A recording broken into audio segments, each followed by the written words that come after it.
Cabo Eleitoral é um oferecimento de Thiago Móveis. Excelência em preços baixos. Telefone 81 98357 4122. Doce Delícia. Bolos personalizados, doces e salgados. Telefone 81 99602 7257. Royal Print. Informática, escritório e serviços. Telefone 81 98384 8375. Gift personalizados. Artigos personalizados, serviços de imagem, fotos e filmagens. Telefone 81 99914 2803. E.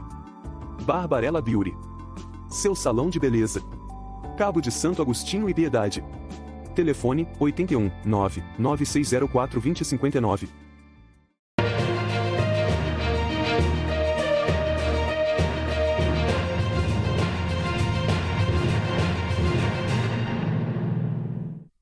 Olá, muito bem, sejam todos bem-vindos. Estamos chegando com mais um do nosso podcast Cabo Eleitoral, onde estamos apresentando os nossos pré-candidatos a vereador nesse pleito de 2024 aqui na cidade do Cabo de Santo Agostinho.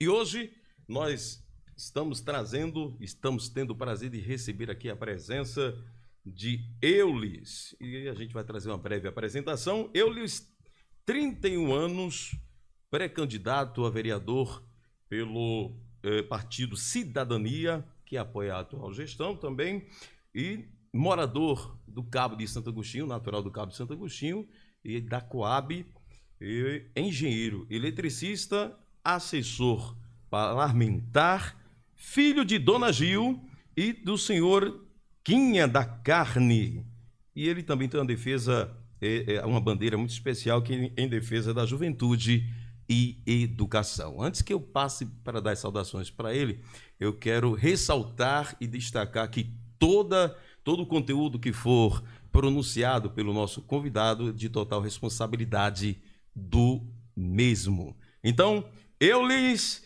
eu quero te desejar e te dar boas-vindas a você. Seja bem-vindo. Obrigado, Brito. Obrigado a toda a equipe que faz o Cabo Eleitoral. Obrigado às pessoas que vão estar acompanhando esse podcast, né? Hoje a gente vai conversar bastante, né, sobre a realidade da nossa cidade e também vou poder me apresentar, né, mas dizer, né, que não poderia ser melhor apresentado como você fez, né? Agradecer já a sua apresentação. Obrigado, então. Então vamos lá, então. Quem é Eulis? Então, para que todos possam saber, não é? Já fiz uma apresentação, mas a gente quer ouvir de você. Quem é Eulis? De onde veio? De onde surgiu? Fala um pouco de você. Então, eu acho que já muitas informações, Brito, você já colocou, né, com muita clareza, né, falar um pouco dessa minha trajetória, né, como pessoa, né, hoje professor, hoje engenheiro eletricista, mas, sobretudo, eu sou alguém que acredita que a nossa cidade precisa, de fato, ter representação na Câmara do Povo. E alguém que partiu dessa indignação e foi para a ação. Muita gente ainda continua nessa fase de indignação, mas eu acho que a gente não pode somente se indignar, mas agir e participar da política, porque muita gente fala que a política é lugar de gente ruim, mas porque a gente que se diz pessoa boa não se envolve também. Então eu sou essa pessoa que saiu desse campo somente da indignação e partiu para o campo da ação. Então, se a política precisa de pessoas boas, a gente vai começar a participar dela. Muito bem. É interessante destacar essa verdade que você traz a respeito da indignação, né, para fazer a transformação e a mudança. E bom saber, né, que você é um jovem ainda, né, muito jovem, e se envolvendo, se inteirando na transformação da nossa cidade. Mas eu quero saber qual foi a sua real motivação. É claro que você já deu uma pequena base, mas o que foi que te motivou de forma mais forte para você vir a lançar o teu nome a pré-candidato a vereador neste pleito de 2024? Então, vai ser a minha terceira eleição, né? Em 2018 eu fui candidato a deputado estadual, em 2020 fui candidato a vereador e agora eu estou na segunda eleição de vereador, né? Em 2020 a gente teve 543 votos, e em 2018 a gente teve 595. Foi uma candidatura para, de fato, fazer isso que a gente falou, né? Sair desse campo da indignação e partir para a ação, né? Que era justamente fazer um contraponto na cidade em 2018 de candidaturas que tinham sobrenomes, candidaturas que vinham de grupos políticos, e a gente vinha para ser uma candidatura que as pessoas pudessem ter uma opção diferente das que estavam lá. E isso surgiu em 2016, quando a gente começa a reunir um grupo de amigos da rua, indignados com as pessoas que foram eleitas na Câmara em 2016, e dizer, rapaz, porque fulano, porque ciclano tá lá, né? Olha, é filho de tal pessoa, é a filha de fulano, e são primos, né? Então, essa política da gente, né? Apesar de uma cidade litorânea, próxima da capital, mas com uma política muito parecida com uma política de interior, né? De passar de pai para filho, de avô para neto, e isso se perdura, né, até hoje. Se pegar a história da construção da cidade e as famílias que hoje ainda dominam a política do Cabo, acaba acontecendo sempre esse mesmo ciclo. E a gente se reuniu lá em casa com esse objetivo de a gente precisa quebrar esse ciclo. A gente precisa... E aí parte daquilo que eu tinha falado no começo. Se a gente está dizendo que essas pessoas não nos representam, a gente tem que partir para representar. Até então não existia um nome, não existia uma pessoa, existia uma vontade. E aí, a partir desse grupo, a gente reúne essas pessoas e no coletivo, como a gente tem trabalhado até hoje, decisões coletivas, decisões que ouvem a opinião das pessoas. E aí é a forma da política que eu acredito, né? A construção coletiva. E aí surgiu a gente se reúne na tua casa, a gente se reuniu aqui por vamos dizer, uma cutucada sua, né? Os meus amigos, né? Então, nada mais natural que ser você, essa pessoa. Mas até então não existia um nome, não existiam as pessoas que queriam mudar. Agora, é o seguinte, o pessoal que se envolve contigo, no teu grupo, qual a questão por exemplo, da idade? São mais jovens? Qual o público? A gente... foi um grupo de jovens, né, que se reuniu. Então, acaba que a gente atrai sempre mais jovens, né? Verdade. Hoje a gente tem um grupo diverso, mas na sua grande maioria de jovens, mas tem um grupo mais diverso, né? Tem, nessa caminhada agora, tem chegado pessoas com mais experiência, né? Pessoas que podem também trazer, né, essa bagagem para a gente, né?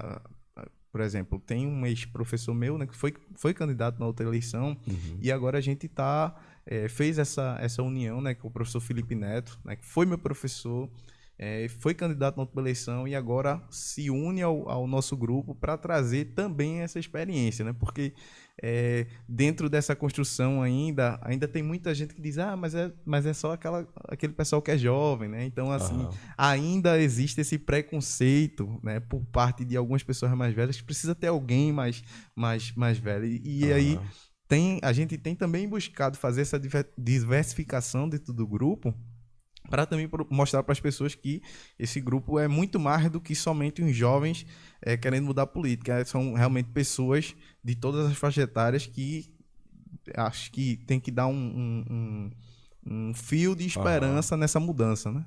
Ok.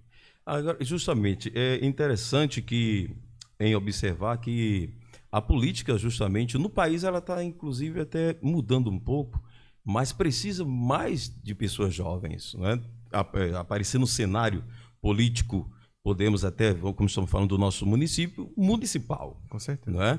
Então, é muito interessante que a nossa juventude se inteira mais, venha se envolver, se engajar na política. Por exemplo, os jovens que te acompanham, que lançam algumas propostas para você, o que você acha deles? Eles são politizados, eles entendem de política, já entendem do que está acontecendo na nossa cidade e apontam melhorias para isto?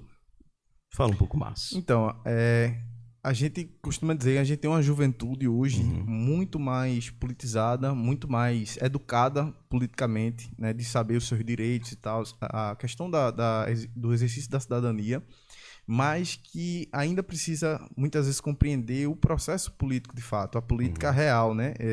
Eu faço parte de uma escola de políticos, né, que é o Renova BR, e essa escola ela forma a gente para política,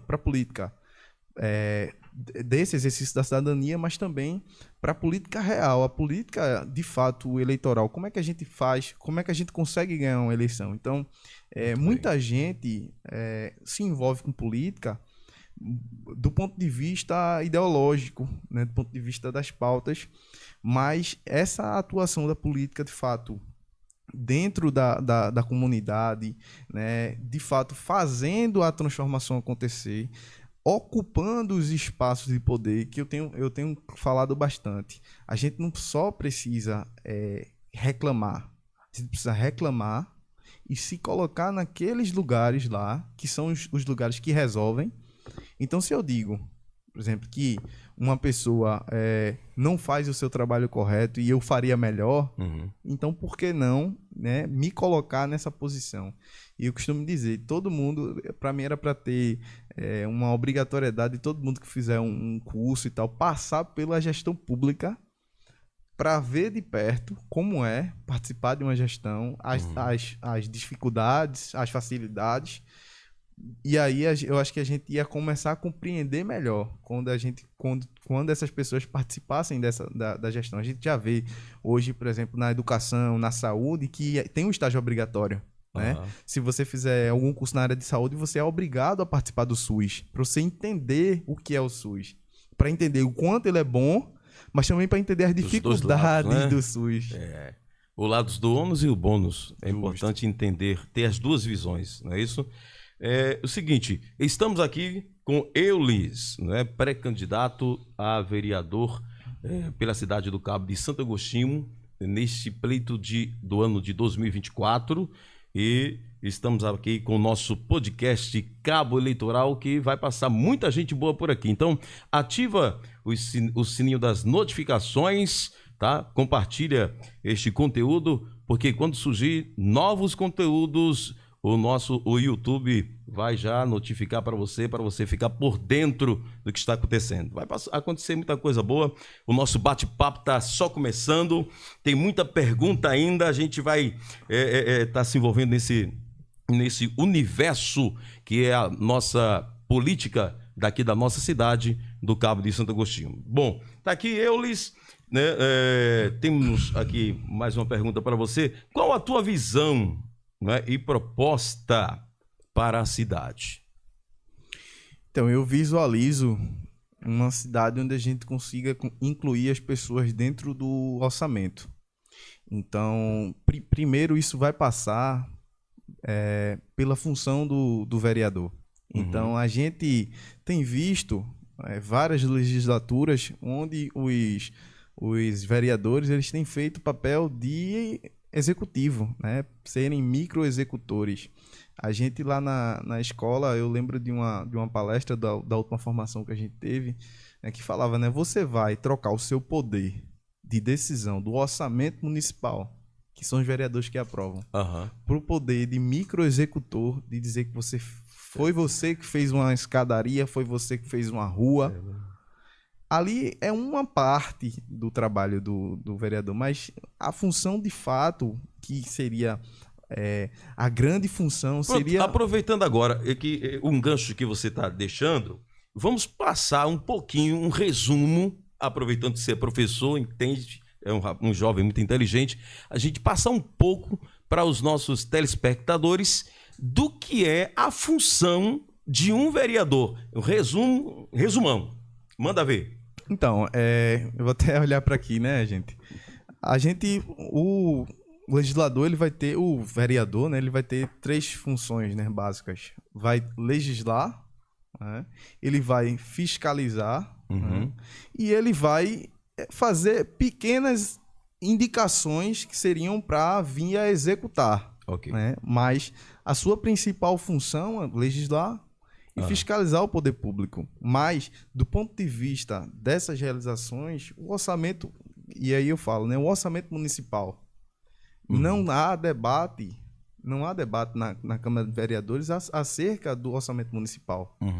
Para a gente incluir as pessoas, a gente precisa debater o orçamento municipal. É onde a gente vai, de fato, decidir, onde a gente vai, de fato, defender a nossa comunidade. Então, se é um vereador de bairro, ele vai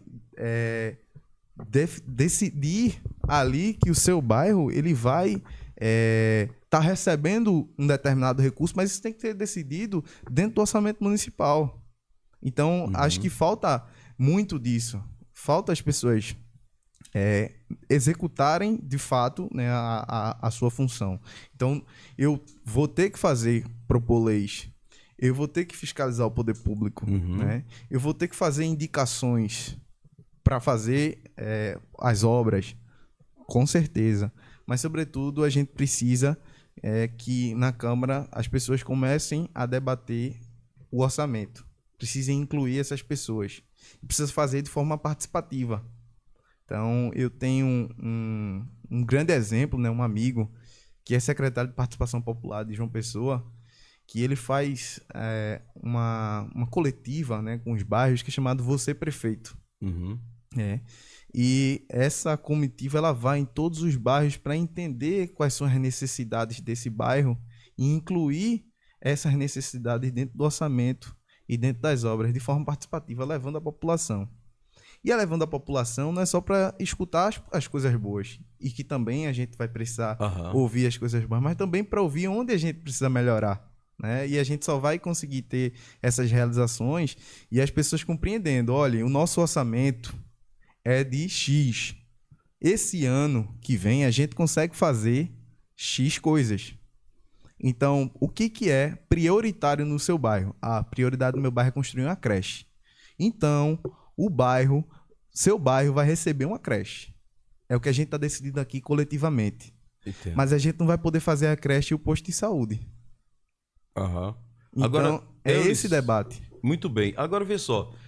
Dentro da visão, claro, política, e como você está trazendo também na razão, ou seja, o debate dentro da real, a palavra real sobre o que é a política, o poder, ou seja, a função do vereador fiscalizar, propor, não é isso? Então, é o seguinte, tem muita gente que está do outro lado na telinha que não tem esse conhecimento e muitas vezes cobra de um vereador aquilo que não está na função dele. E aquilo justamente que a gente tenta até um bate-papo antes da gente entrar no ar, daquilo que às vezes o prefeito, ou seja, o vereador, às vezes ele promete algo daquilo que ele não pode cumprir ou realizar. Qual é o teu ponto de vista sobre isso? Eu acho que a gente nunca vai fechar esse ciclo. A gente nunca vai fechar esse ciclo enquanto as pessoas elas ainda não compreenderem, como a gente vinha conversando aqui, como funciona. Então, como é que funciona? O executivo é a prefeitura, o governo do estado, o governo federal, né? O presidente, a governadora, o prefeito, ele vai executar através do seu grupo de secretários, as suas secretarias, vai executar. O vereador, ele tem que estar, obviamente, ser um ouvinte da comunidade e pode sim fazer essa indicação. Mas a execução não é vereador. Então, muita gente diz, eu fiz a rua. Não. A prefeitura, a instituição prefeitura fez a rua. A instituição governo do estado fez a rodovia. Mas o legislador, ele vai, o vereador, o deputado, ele vai fazer as indicações. Tem que estar aberto, tem que ter esse canal. A nossa democracia é uma democracia participativa. E aí a gente elege essas pessoas para nos representar. E aí por isso que muita gente vai ser ali, vai ser eleito, né, ou eleita por uma bandeira, porque defender uma bandeira é a pessoa da educação, é a pessoa da Coab, é a pessoa de Ponte dos Carvalhos. E aí essa pessoa tem que estar sensível a essas necessidades daquele bairro, sensíveis à necessidade de uma categoria, que muitas vezes tem a pessoa que defende uma determinada categoria, e aí ser esse canal de pegar essa demanda e de levar ao poder público executivo. Mas enquanto ainda, né, as pessoas não compreenderem de fato, essa pessoa, e aí, independente de quem esteja, isso vai ser levado. Então a execução ela vai caber ao executivo. Por isso que, quando eu falo o poder, qual é o poder da Câmara dos Vereadores? O poder da Câmara dos Vereadores é a decisão do orçamento. É debater o orçamento. É incluir essas pessoas que te elegeram, que te colocaram ali naquela cadeira, dentro do orçamento. É levar, de fato, aquela obra que aquela população está precisando, né? É levar aquele recurso para aquele lugar, né? De uma forma participativa, compreendendo que não dá para fazer tudo de uma vez, porque muita gente... hoje eu ouvi um cara me falando, ele disse, quando termina a eleição eu quebro o chip. Quando termina a eleição eu quebro o chip, porque eu não consigo cumprir tudo que eu prometi. Veja só então que nível, né? É de eleição em eleição. O nível, né? É de eleição em eleição. Então toda eleição eu quebro o chip. Ele disse, eu particularmente participei de 2, estou indo para a terceira e nunca quebrei o chip, não. Olha só, falando nisso, já que a gente está nesse papo interessante sobre política, sobre o que é o papel do vereador, não é? Eu quero justamente que você traga para nós uma visão sua a respeito dos atuais 21 vereadores que atuam na Casa Vicente Mendes. Qual a tua visão? O trabalho tem avançado, tem retrocesso, precisa mudar? Onde tem melhorado? Dá a sua visão. Inclusive, eu quero ser mais ousado, qual a nota que você dá de 0 a 10? É uma pergunta bem... Eu tenho acompanhado, né, e nesse último ano acompanhei bastante, inclusive acompanhei as sessões, né. No ano passado eu participei de um grupo que era o Politize, que era para levar a educação política para as escolas, para a comunidade em si, né? Educação política, de fato, educação cidadã, saber... dos projetos do Politize era justamente acompanhar uma sessão, né? E a sessão que a gente foi acompanhar foi a sessão que teve um bate-boca, uma discussão. Sim. Então, assim, a gente tem tido uma câmara e tá lá no YouTube, né? Quem quiser, tá aqui no YouTube, né? Que aqui vai estar passando no YouTube. Todas as sessões, né, eu acho que também é importante que a população acompanhe isso. Você vê que não há, muitas vezes, o debate sobre a população em si, né? Sobre o povo, né? Tanto se fala em povo e se defende muito pouco. Então, assim, eu não vou dizer que não tem ninguém que faça o trabalho. Eu acredito que tem umas pessoas que, se a gente estiver junto no ano que vem, com um certo diálogo, a gente vai conseguir dar uma melhora nessa Câmara. Mas hoje eu daria nota 5. 5? Para a Câmara como um todo, mas óbvio que é uma média. Então eu daria 0 para algumas pessoas, outras pessoas passariam por média, mas hoje a gente não tem, como um todo, uma Câmara, de fato, que faça o debate. Isso eu ouvi, inclusive, de um ex-vereador, né? Eu vou levar amigo meu e dizer, olha, na minha época, aí tinha fulana, professora, tal, havia debate nessa Câmara, né? E essa pessoa, de fato, é um cara que faz uma política diferente, né? Hoje está desempenhando outras funções, né? Mas, de fato, diz, e me mostrou, né? Veja quem era a legislatura no tempo que eu estava. Então, se a gente for olhar do ponto de vista do debate, do debate público, de incluir as pessoas, de estar próximo da população, né? Inclusive é uma pessoa que nunca ganhou eleição com estrutura financeira milionária, né? Era alguém que ganhava eleição porque defendia pautas e tinha uma comunidade que abraçava sempre ele. Bom, tá aí. Então, vamos ao seguinte, eu gostaria que você, Eulis, apontasse para nós, destacasse para nós alguns principais problemas da nossa cidade, do Cabo de Santo Agostinho, que está acontecendo na área política, enfim, da nossa cidade. Alguns principais problemas que você identifica. Eu acho que a cidade ela vive, né, já há décadas um problema da insegurança pública. Isso é público, isso é notório, né? Todo mundo que é jovem, que é adulto, que é idoso, né, sabe, vivencia, né, e está dentro dessa insegurança. Porém, eu acredito que a gente precisa, muitas vezes, ser priorizado pelo governo do Estado.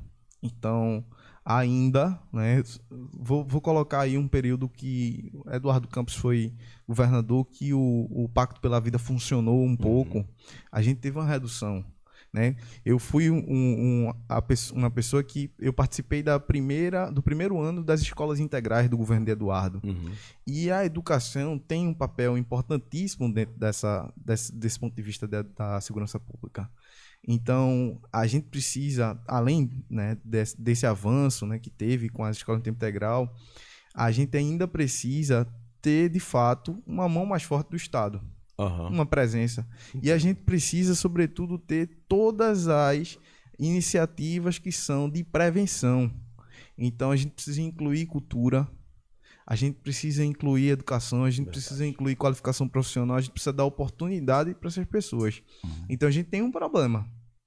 A gente tem um problema, não é de hoje, né? Então, porque hoje a gente tem a rede social muito mais movimentada, acalorada, as pessoas participando.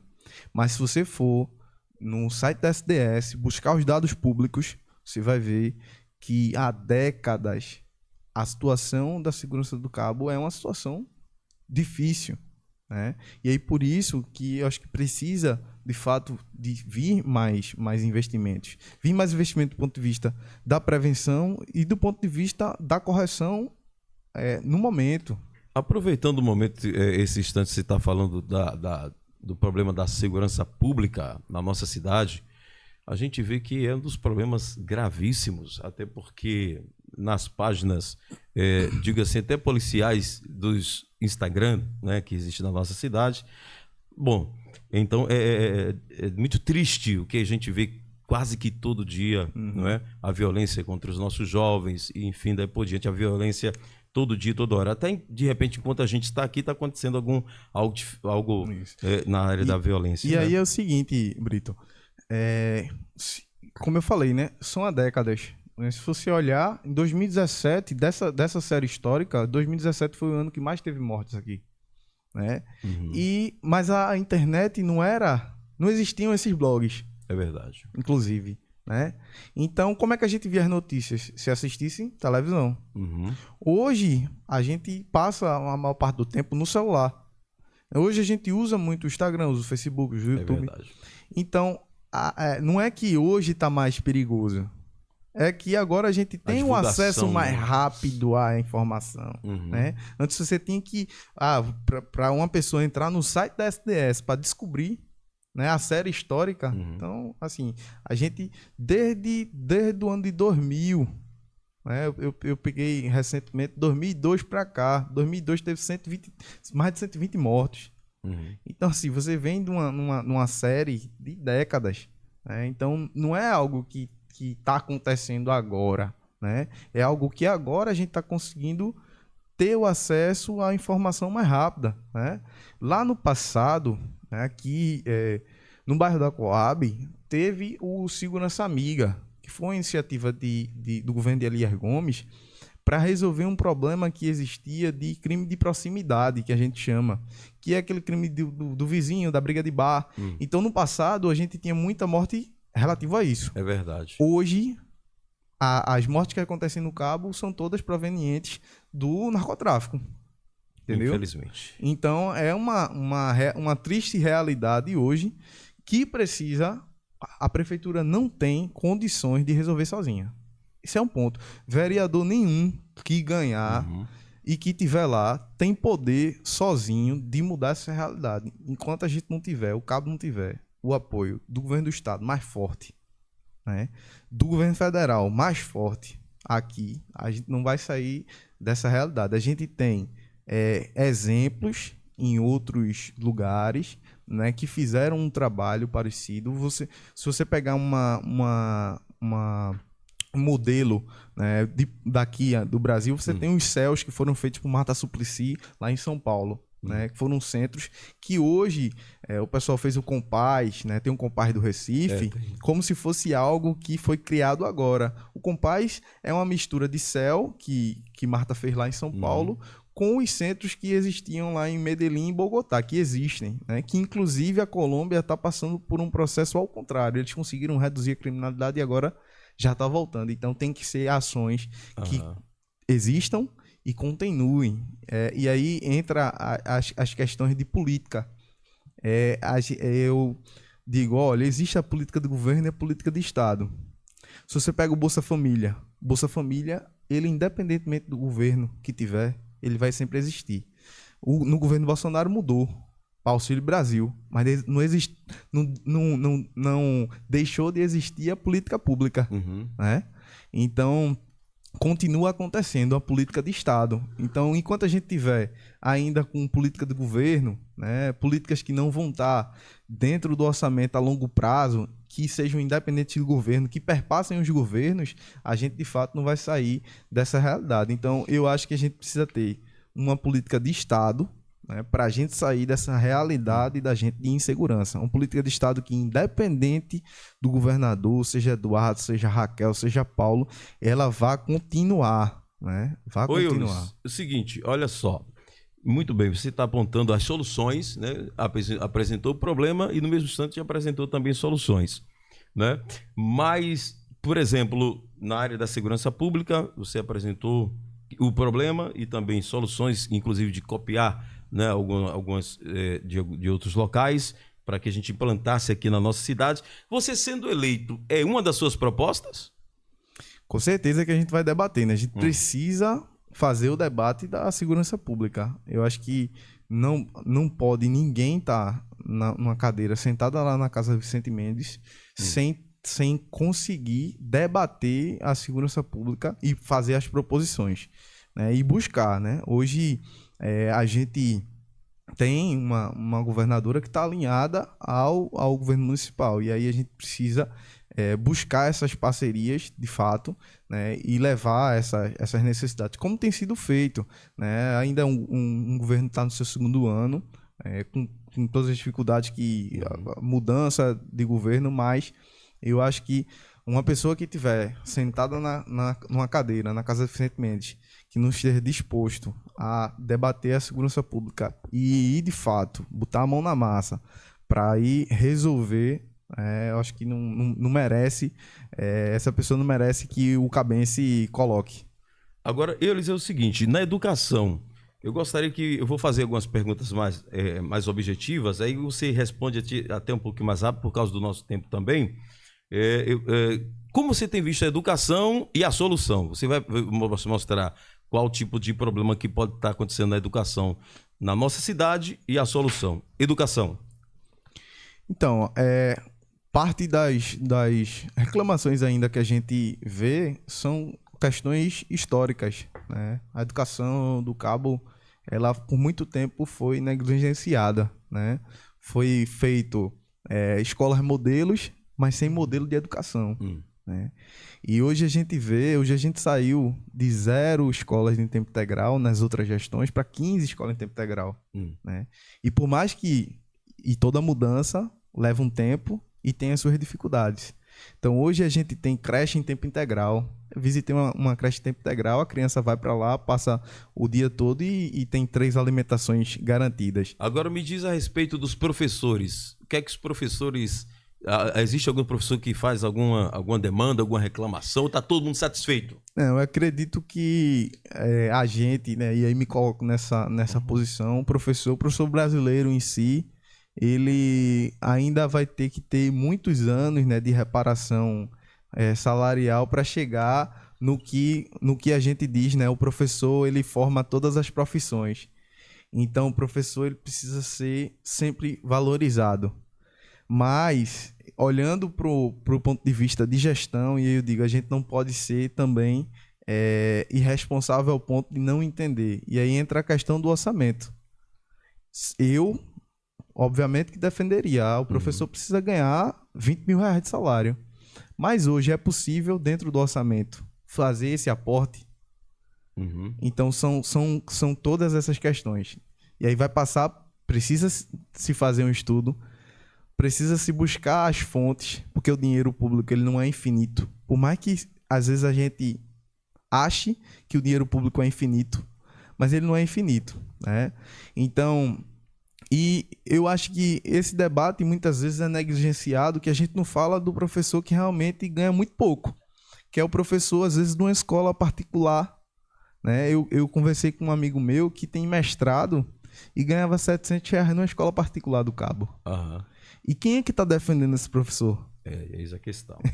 Porque o professor ainda do público, né, vai ter ali o seu salário do governo do estado, vamos dizer ali, pouco mais de R$4 mil inicial. Mas e aquele professor que dá aula, ganhando R$15 por hora aula e não consegue fazer nenhum salário mínimo? Então, inclusive, eu fui, né, professor de uma escola técnica por muitos anos. E a gente recebia em torno lá de R$19 por hora aula. Então, assim, quem é que está defendendo esse professor? Quem que está defendendo a nossa classe de professor do curso técnico? Eu conversei com um assessor da senadora Tereza e disse, leve nossa pauta de outros professores, porque a classe, ela existe, mas ela é subdividida. Não existe uma classe professor que, assim, tenha essa união, né? Então, assim, existem muitos professores, não somente da educação pública, mas da educação particular, da educação técnica, que têm ganhado muito pouco, né? Tem muita formação e tem ganhado muito pouco. Você, como professor, você pretende, sendo eleito, defender a bandeira dos professores na Casa Vicente Mendes? Eu sempre digo que eu defendo a educação. Sim. Eu defendo a educação acima de qualquer coisa. Então a gente tem que olhar a educação como um todo. A gente precisa olhar para a realidade das nossas crianças, o que elas precisam. A gente precisa olhar para a realidade dos pais. A gente precisa olhar para a realidade do professor. A gente precisa olhar para a rede de apoio, porque a gente tem as pessoas que fazem apoio, né? Existem as crianças com necessidades especiais e a gente tem aquelas pessoas que trabalham ali e que também precisam ter o seu reajuste. Então, se a gente olhar a educação como um todo, então a educação toda, todos os profissionais da educação. Então, uma escola ela não só é feita de professores. Ela é feita das pessoas que fazem a limpeza, ela é feita das pessoas que fazem o apoio. Então, eu vou defender a educação. Pois bem, agora deixa eu fazer uma pergunta aqui, a gente já está chegando no nosso final. É o seguinte, você sendo eleito, e no caso o seu prefeito, se ele chegar também ao poder, você vai ter a coragem política, ou seja, o enfrentamento de defender o povo, ou vai concordar com tudo que ele diz, ou você vai ter os seus ideais? Eu cheguei até aqui, Brito, defendendo meus ideais. Hoje trabalho com política. E em nenhum momento da minha trajetória eu neguei aquela pessoa lá atrás, em 2016, que começou a reunir o grupo. Jamais neguei aquilo que a gente acreditava. E, como eu disse, dentro desses espaços que eu ocupei, sempre fui defendendo meus ideais.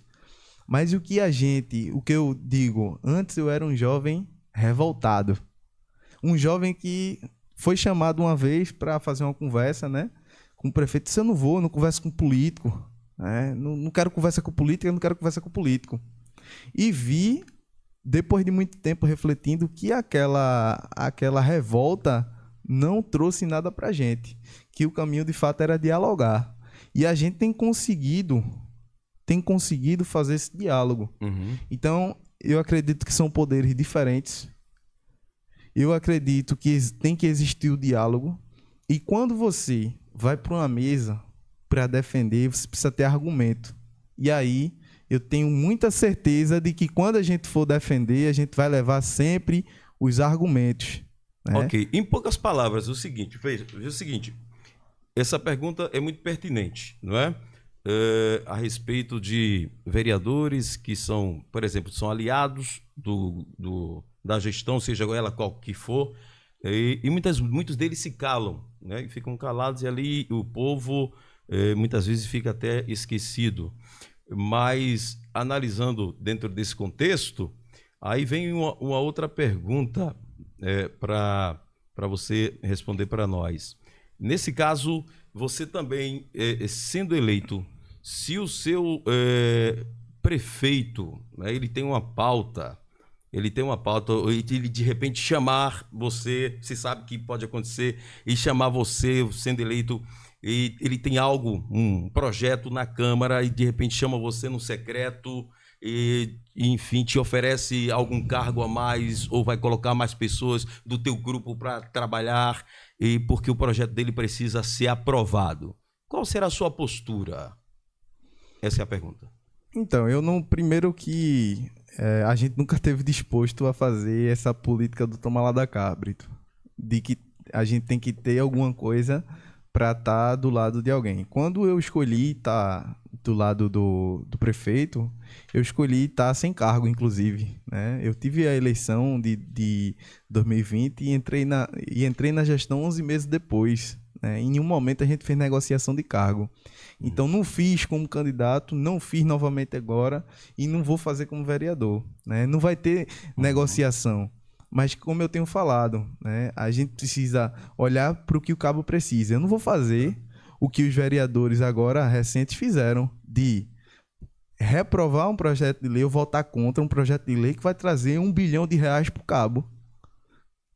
Por quê? Porque um vereador vai reprovar um projeto de investimento de R$1 bilhão que vai gerar centenas de empregos para a população da gente, só por ser contra, né? Então, assim, essa política, né, de oposição à situação, né, que muitas vezes o povo fica de lado, né? E o povo fica de lado. Então, assim, a gente precisa ter esse poder. E o poder de persuasão. Então, se eu tiver um projeto de lei que precisa, né, que o prefeito compreenda que tem importância, eu vou lá persuadir e trazer os argumentos para aprovar. Muito e forte. do ponto de vista do retorno também. Se esse projeto que está sendo encaminhado para a Câmara é para o bem da população, então a gente não precisa, não vai existir essa questão da negociata, né? A gente tá para fazer a política para as pessoas, porque se fosse para estar ganhando dinheiro, eu sou engenheiro eletricista, eu faço projetos, eu assino projetos. Então, para mim, para ganhar dinheiro, de fato, eu estaria investindo, né, numa empresa, eu estaria na minha área. Tenho amigos que estão morando no Paiva. Muito bem. Eu estou morando em Boa Viagem, tudo com engenharia, né? Então, assim, se fosse para estar rico, né? Então, o motivo da gente ter entrado na política não é para fazer riqueza. Se fosse para fazer riqueza, graças a Deus, tive muito esforço para estudar e fui agraciado com uma inteligência. Então, a gente estava investindo mais na minha carreira do que se colocando numa posição como essa, que as pessoas acham muitas vezes que é muito tranquila, né? Mas é uma posição que a gente passa por vários processos, né? Inclusive tem uma dificuldade familiar e tal, porque a gente vai se doar mais para a população, muitas vezes até do que para a nossa família. Então não é algo que muita gente entra nisso para ficar rico. Mas eu digo, se fosse para ficar rico, eu estava investindo na minha área, que é a área de engenharia. Muito bem, nós estamos aqui já chegando ao final. Estamos com Eulis, pré-candidato a vereador pelo Partido Cidadania, e nesse pleito de 2024 aqui na cidade do Cabo de Santo Agostinho. E nós queremos que agora, Eulis, já estamos nos momentos finais, você vai olhar naquela direção e vai deixar a tua mensagem e do porquê o seu nome é importante para a Casa Vicente Mendes e que as suas palavras possam tocar o coração do outro lado lá. Obrigado, Brito. Mais uma vez, obrigado a toda a equipe aqui, né, do Cabo Eleitoral. E dizer às pessoas, né, que acompanharam a gente, né, que viram até agora, né, que se vocês querem um projeto que vai incluir as pessoas, que vai debater os problemas reais, trazer as soluções reais, que não vai fazer a política do toma lá da cá, e isso não é da boca para fora, pode olhar a minha trajetória de vida, pode perguntar às pessoas que me conhecem, né, e acompanha a gente nas redes sociais, a gente tá contando essa história, vai contar mais histórias de vida, né. O Instagram aí, vocês podem digitar Eulis, EULLYS, né, tá aí. E se você tá procurando alguém, né, que vai, de fato, tá lá representando, fazendo a função do vereador, que vai estar disposto, de fato, a dialogar, incluir as pessoas nesse debate, como a gente tem feito, acompanha a gente. Quem quiser participar do projeto, é um projeto coletivo, não é um projeto pessoal.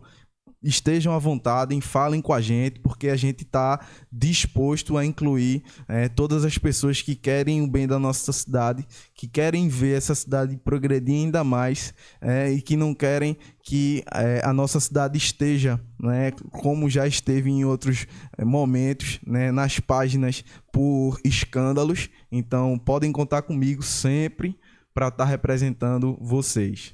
Ok. Este é Eulis e este também é mais um dos nossos podcasts Cabo Eleitoral. Muita gente boa vai passar por aqui, continue conosco. Eulis, eu quero te desejar, em nome de toda a diretoria, tá? Obrigado. Muito boa sorte. E se você ganhar as eleições, de você voltar aqui e trazer todos os agradecimentos no nosso encontro mais uma vez. Obrigado, tá? Brito. Querendo obrigado, Deus, tá? Obrigado, gente. Então, tá aqui, fica por aqui o nosso Cabo Eleitoral, o nosso podcast, prometendo voltar mais uma vez, se Deus assim nos permitir. Tá bom? Que Deus abençoe, sempre.